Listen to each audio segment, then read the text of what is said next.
नमस्कार, मी उज्ज्वला थिटे।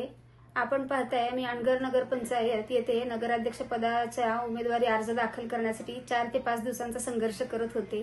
त्यातून मी उमेदवारी अर्ज दाखल केलाही। तेवढ्या संघर्षातून पहिल्यांदा तर कागदपत्र मिळण्यासाठी अडथळा होत होता आणि कागदपत्र मिळाली आणि मी माझ्या वकिलाकडून 3-4 वेळेला ते व्यवस्थित चेकिंग केलं होतं। प्रत्येक ह्याच्यावर माझ्या मुलाची सही होती आणि काल सूचक म्हणून माझा मुलगा माझ्या सोबत होता, तर ती सूचकाची सही राहिलीच कशी?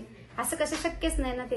ह्यासाठी मला कोर्टामध्ये माझा अर्ज कसा बाद झाला का केला गेला हे विचारण्यासाठी मी कोर्टामध्ये दाद मागू शकते। मी न्यायालयीन प्रक्रियामध्ये मी विश्वास न्यायालयावर ठेवते। आता मी न्यायालयीन प्रक्रियामध्ये उतरते आणि कसा अर्ज माझा बाद केला गेलाय ते मी चौकशी लावेन।